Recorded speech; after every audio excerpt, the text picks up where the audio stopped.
घाटी सभ्यता पार्ट 2। क्या कल देखिएगा हम लोग सिंधु घाटी सभ्यता पर एक सेशन किए। उस सेशन के दौरान हम लोगों ने सिंधु घाटी सभ्यता की विस्तार की चर्चा की। ठीक, जैसे भारत की हमने चर्चा की और भारत में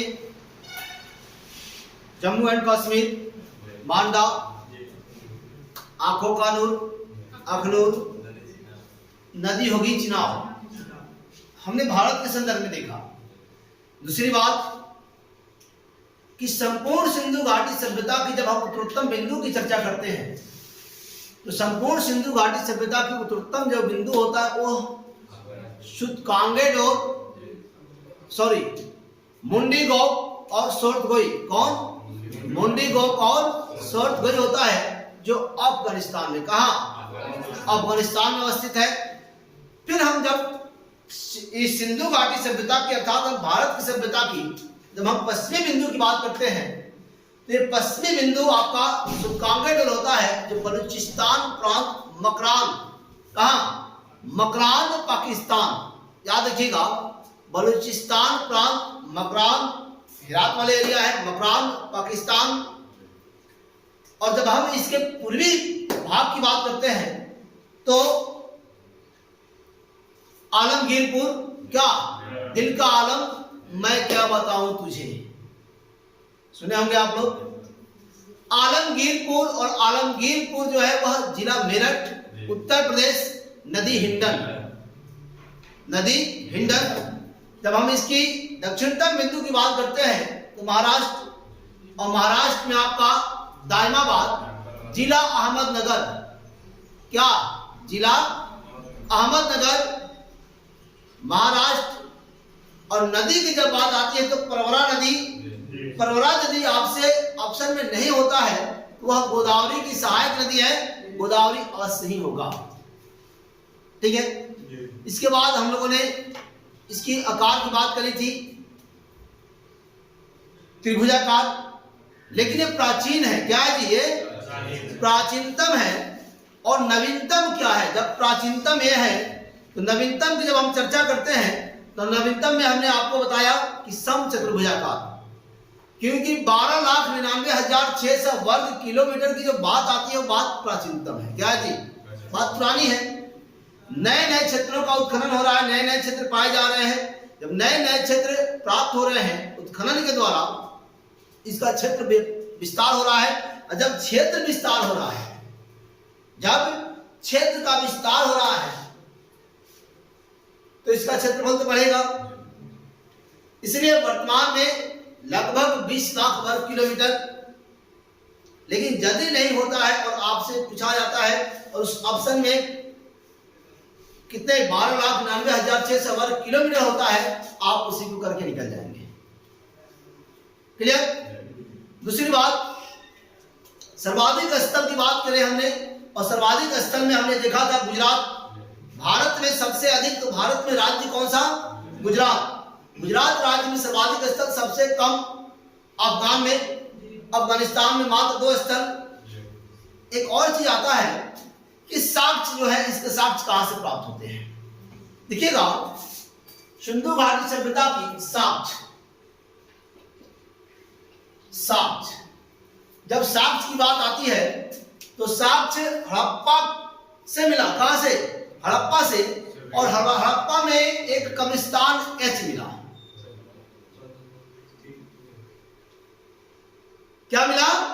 एक कब्रिस्तान एच मिला। और उसी कब्रिस्तान एच से प्राप्त होती है किसकी? इसकी लिपि के साक्ष्य मिलते हैं, इसकी लिपि के साक्ष्य मिलते हैं।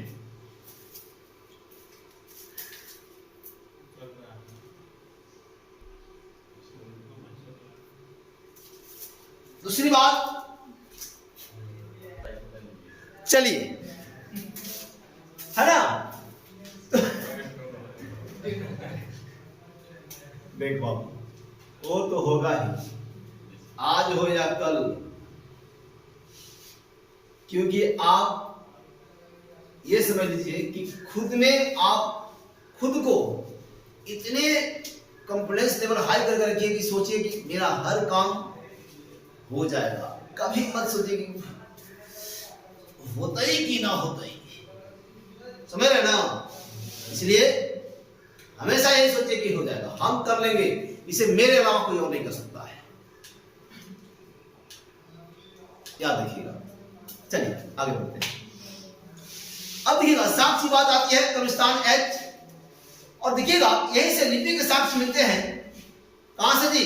लिपि के, और सिंधु घाटी सभ्यता वहीं से। अब देखिए मोहर कहां से हो? मोहरों पर। कहां से? मोहरों पर। क्लियर?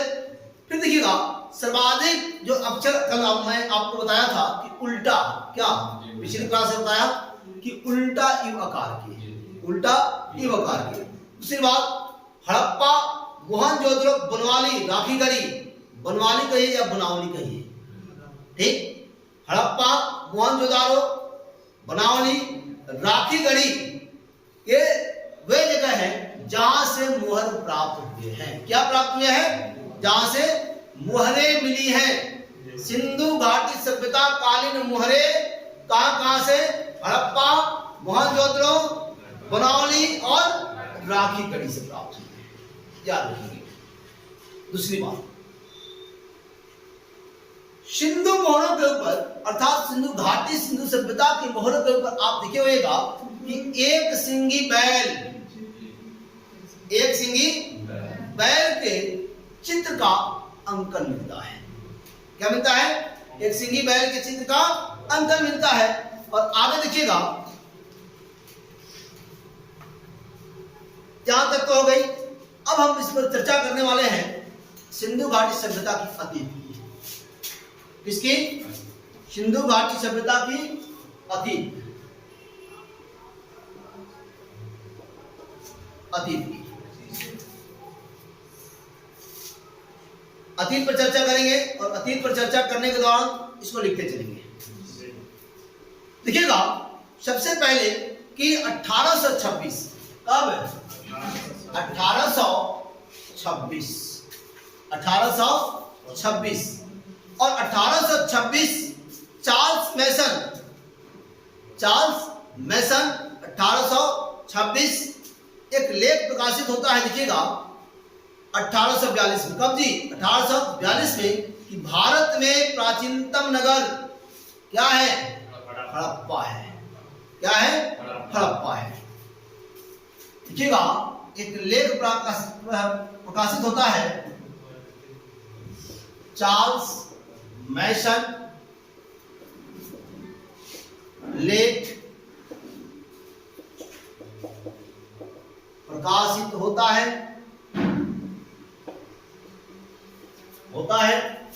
और ये जो लेख प्रकाशित होता है, यह लेख 1842 में होता है। 1842 में होता है। देखिएगा कि 1842 में लेख प्रकाशित होता है कि भारत में एक प्राचीनतम नगर है, और ये प्राचीनतम नगर कौन सा है जी? हड़प्पा है।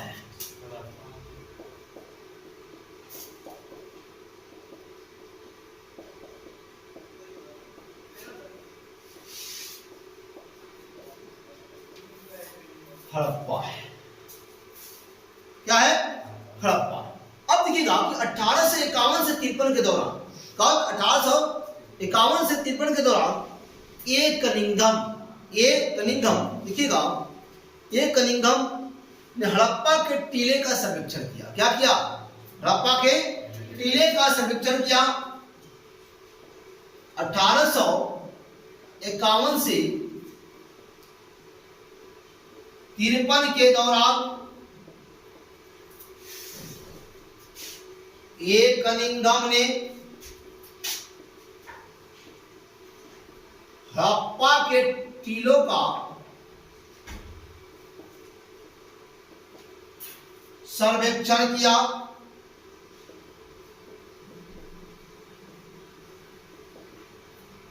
हड़प्पा के टीलों का सर्वेक्षण किया।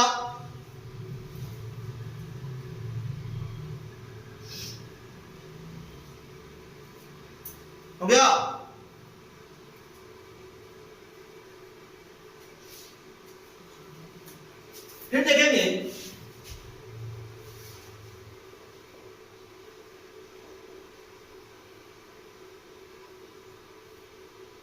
ए कनिंघम ने में हड़प्पा का मानचित्र जारी किया। 1956 ईस्वी में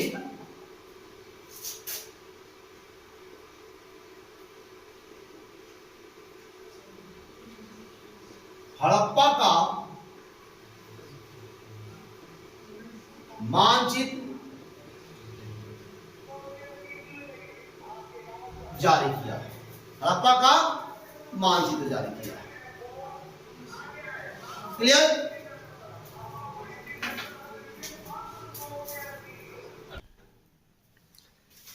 ये कनिंघम ने 1856 ईस्वी में अलेक्जेंडर कनिंघम ने 1856 ईस्वी में हड़प्पा का टीला का मानचित्र जारी किया।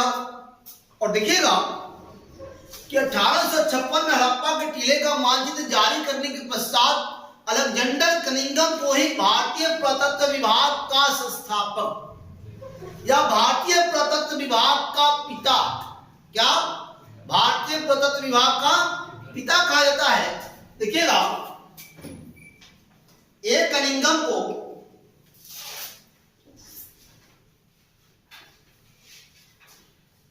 अलेक्जेंडर कनिंघम को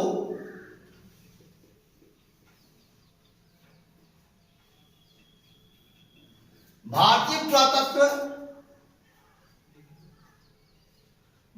पुरातत्व विभाग का संस्थापक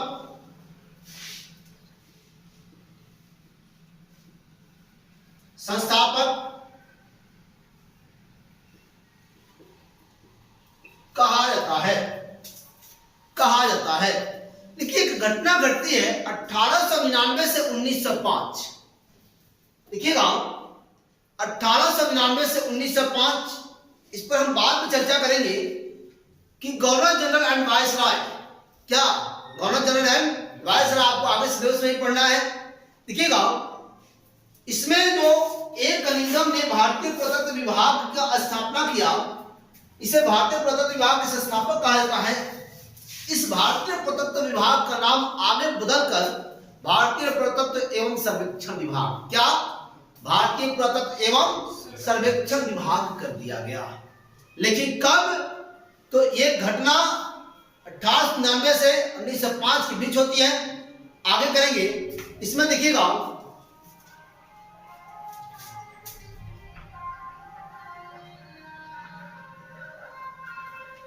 लॉर्ड कर्जन के द्वारा, किसके द्वारा? लॉर्ड कर्जन बराड़ जुर्जन 1899 से 1905, 1899 से 1905 लॉर्ड कर्जन के द्वारा, देखिएगा, इस समय एक कार्य किया गया गवर्नर जनरल एंड वायसराय। क्या था वो? गवर्नर जनरल एंड वायसराय भारतीय पुरातत्व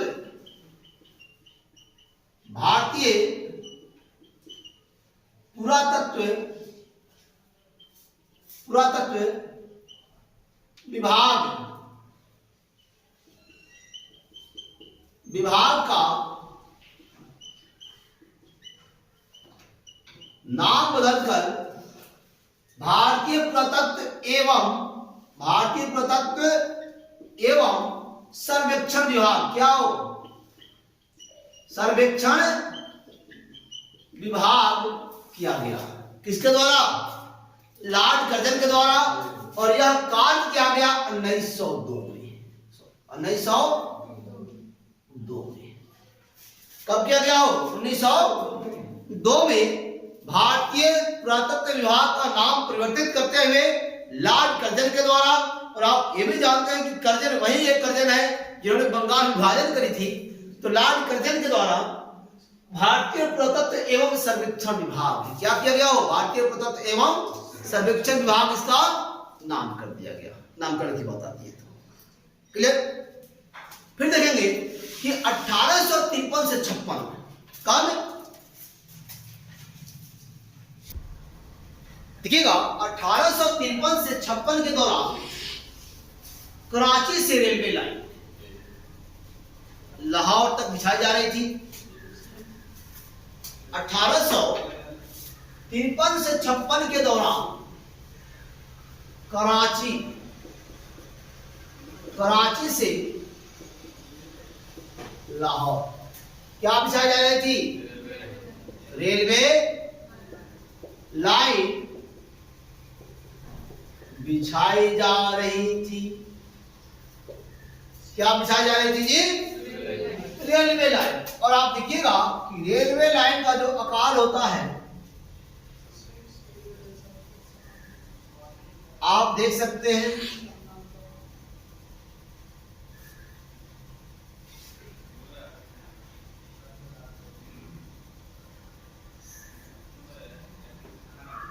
ये सपोर्ट लगे होते हैं,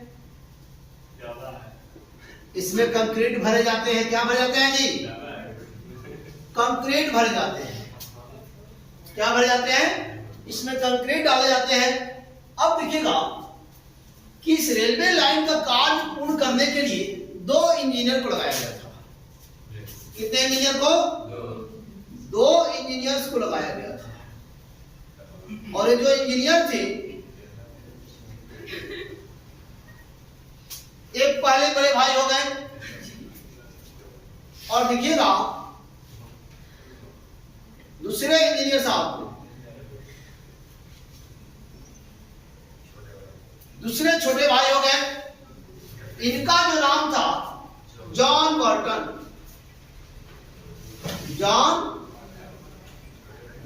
नाम था, और इनका नाम था विलियम बर्टन। हो गया? ये जॉन बर्टन हो गए, ये विलियम बर्टन हो गए। और यही कारण है कि इन्हें बर्टन बंधु क्या कहते हो? इन्हें बर्टन बंधु कहा जाता है। क्या कहते हैं? इन्हें बर्टन बंधु कहते हैं। यही 2 इंजीनियर्स को काम दिया गया था इस प्रोजेक्ट को पूरा करने के लिए। और खुदाई के दौरान जो रेलवे लाइन बिछाई जा रही थी, रेलवे लाइन बिछाने के क्रम में जो कार्य चल रहे थे, इस कार्य में छोटे छोटे मजदूर लगे हुए थे। कैसे मजदूर?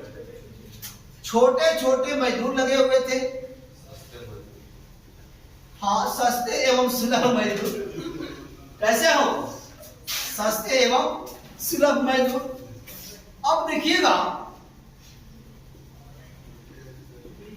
ये मजदूर हो गए, इनकी संख्या काफी होगी।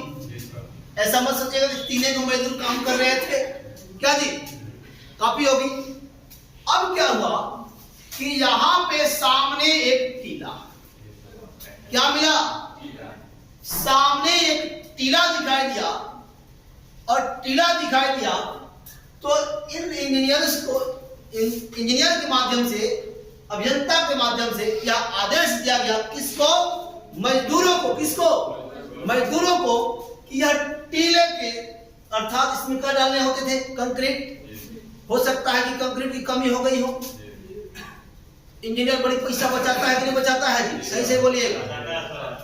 देखा कि टीला है, क्या किया? यहां से टीला से मैं खुदाई करने के लिए मजदूरों को भेज दिया। अब मजदूर बेचारे दौड़ते दौड़ते कहां आ गए हो? टीला के पास। कहां आ गए? टीला के पास आ गए। और टीला के पास आ गए तो अपने जो फावड़े हैं, हथियार है, इस हथियार से क्या करने लगे? खुदाई करने लगे। पहले ही निकालने लगे। क्या किए? खुदाई करने लगे। खुदाई के दौरान यह पता चला कि यह ईंटें। यहाँ क्या है? यहाँ ईंटें है। क्या है जी? यहाँ ईंटें है। क्या है? यहाँ ईंटें है। तो पहली बार ईंटें कहां से प्राप्त हुए? हड़प्पा से। ये कौन टीला है? हड़प्पा टीला। कौन टीला? हड़प्पा का टीला है। कोई दिक्कत है यहाँ तक? ये कौन सा टीला है जी? हड़प्पा का टीला। और इसी टीला के नीचे इसके समानांतर एक नदी बहती थी, एक नदी बहती थी जिस नदी का नाम है, क्या नाम है जी?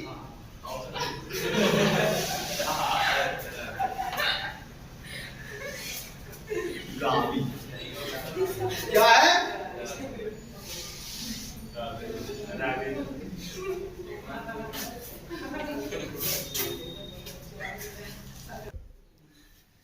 देखिएगा कि मजदूरों ने इसकी जब खुदाई कर टीला की तो पहली बार हड़प्पा से क्या मिले? ईंटे के साक्ष्य प्राप्त हुए। क्या प्राप्त हुए हो? ईंटे प्राप्त हुए। और देखिएगा कि पहली बार हड़प्पा के टीले से खुदाई करने का आदेश किसने दिया था? बर्टन बंधु ने दिया था। किसने दिया था? बर्टन बंधु ने दिया था। हड़प्पा किस नदी के किनारे अवस्थित था? हाँ, कौन सी नदी? रावी नदी के किनारे अवस्थित था। आगे लिखिएगा,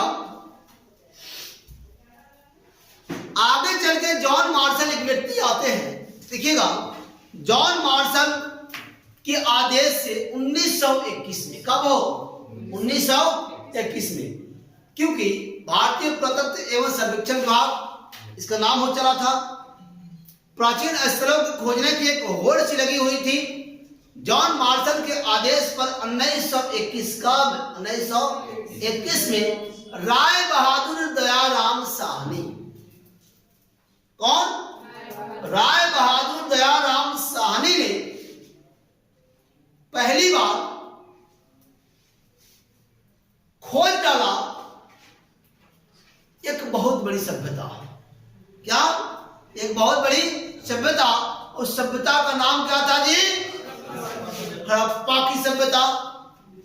जब उन्होंने खुदाई करी तो खुदाई में एक बहुत बड़ी सभ्यता, अर्थात एक नगरीय सभ्यता, जहां पे 6-6 के लाइन में धान कुठार आप देखे होंगे, आप पढ़ते हैं, धान कुठार प्राप्त हुए। एक विस्तृत सभ्यता, एक सुव्यवस्थित ढंग से बसी हुई सभ्यता का पता चला। कहां से? हड़प्पा से। कब?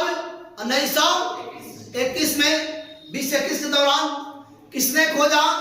राय बहादुर दयाराम साहनी। किसके आदेश पर? जॉन मार्शल के आदेश पर। अरे भैया, आदेश आप तभी न दे सकते हैं जब उस विभाग के आप हेड हो। क्या हो? हेड हो। तो पुरातत्व एवं सर्वेक्षण विभाग के क्या थे वो? आगे इसको लिखेंगे, जॉन मार्शल के आदेश से, जॉन मार्शल के आदेश से 1921 में राय बहादुर दयाराम साहनी ने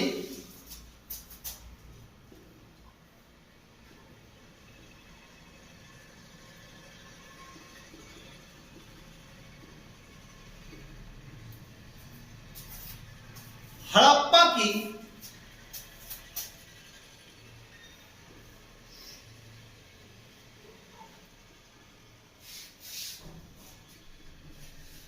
खोज किया।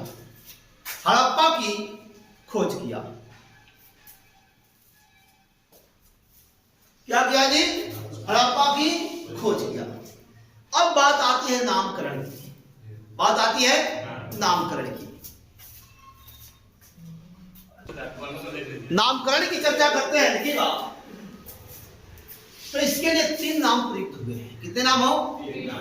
3 नाम प्रयुक्त हुए हैं। एक तो आप जानते हैं सिंधु सभ्यता। कौन सभ्यता? सिंधु सभ्यता, सिंधु घाटी सभ्यता। पहला होगा सिंधु सभ्यता,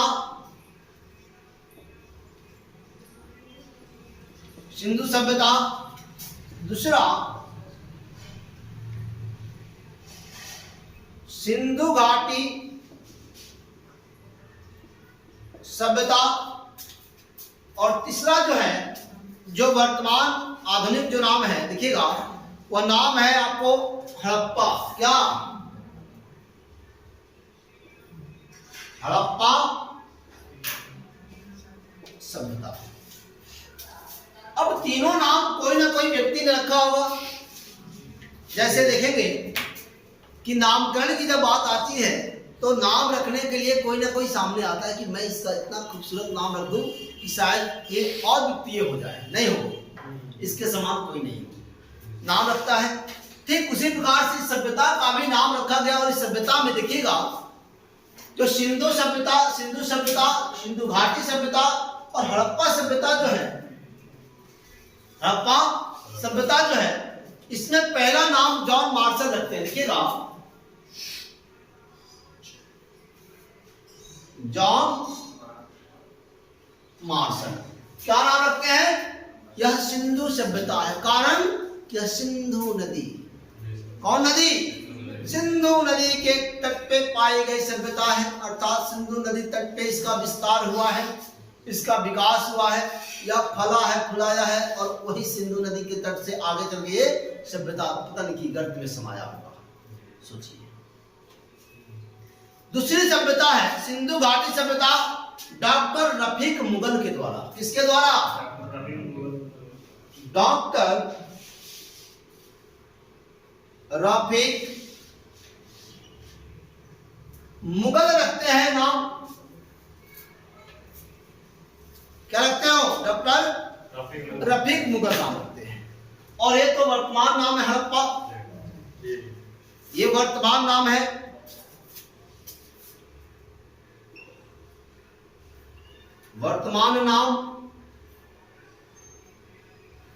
वर्तमान नाम तो इसके लिए तीन नाम प्रयुक्त हुआ है। एक सिंधु सभ्यता, सिंधु घाटी सभ्यता। घाटी इसलिए कि घाटी क्षेत्रों में नदी के पेटा में जितने भी ये नदी थे, कहीं ना कहीं नदियों के किनारे ही पाए गए। और हड़प्पा आप जानते हैं कि रावी तट पे पाया गया। आगे लिखिएगा,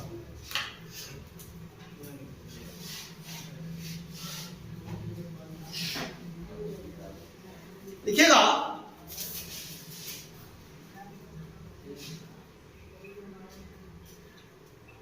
हड़प्पा, हड़प्पा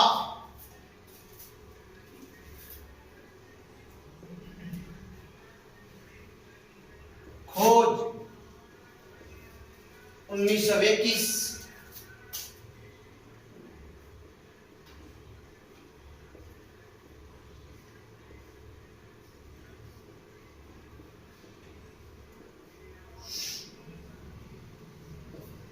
राय बहादुर दयाराम साहनी के द्वारा, राय बहादुर दयाराम साहनी के द्वारा। अब हड़प्पा स्थित कहां है? पंजाब प्रांत, पाकिस्तान का जिला मोंटगोमरी। समझिएगा, हड़प्पा स्थित कहां है? पंजाब प्रांत में। और ये पंजाब प्रांत स्थित है पाकिस्तान में। और पाकिस्तान का पंजाब प्रांत का जिला मोंटगोमरी। कौन जिला हो? पाकिस्तान प्रांत का जिला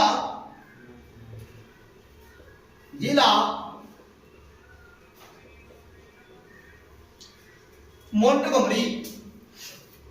कौन सा जिला? मोंटगोमरी जिला में स्थित है हड़प्पा। मोंटगोमरी जिला में स्थित है हड़प्पा।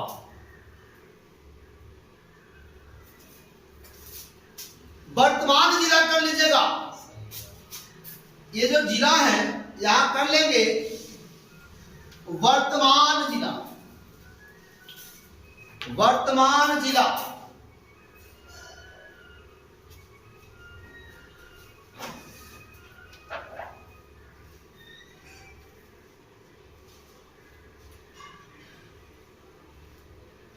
वर्तमान जिला, ये वर्तमान जिला साहिवाल। कौन सा? साहिवाल,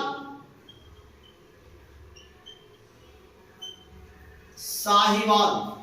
वर्तमान जिला साहिवाल। हो सकता है कि आपसे मोंटीगोमरी ना पूछ करके और वर्तमान जिला पूछे, तो क्या होगा? साहिवाल होगा। नदी की जब चर्चा करते हैं तो नदी, कौन सी नदी? रावी। नदी रावी। और रावी नदी है तो रावी नदी के किस तट पे? तो बाएं तट पे। रावी नदी के बाएं तट पर स्थित, रावी नदी के बाएं तट पर स्थित है। कहा? रावी नदी के बाएं तट पर स्थित है। इसमें उत्खनन किया गया 2 बार। कितने बार उत्खनन किया गया? 2 बार। एक बार किया गया 1926 में और दूसरी बार फिर किया गया 1946 में। 1926 में किया गया माधव स्वरूप वत्स के द्वारा, 1946 में मार्टिन व्हीलर के द्वारा। किसके द्वारा? 1946 में मार्टिन व्हीलर के द्वारा। फिर देखते हैं नगर 2 भागों में बटे होते थे। नगर 2 भागों में बटे होते थे, एक पूर्वी टीला, एक पश्चिमी टीला। अब देखिएगा, पूर्वी टीला जो होता था वह नगर टीला कहलाता था, जबकि पश्चिमी टीला था वह दुर्ग टीला कहलाता था। कौन सा टीला? दुर्ग टीला कहलाता था। कौन सा टीला जी? दुर्ग टीला कहलाता था। इसको लिखेंगे। उत्खनन किसमें? हड़प्पा में। उत्खनन 2 बार। उत्खनन कितने बार? 2 बार। पहली बार लिखिएगा 1926 में माधव स्वरूप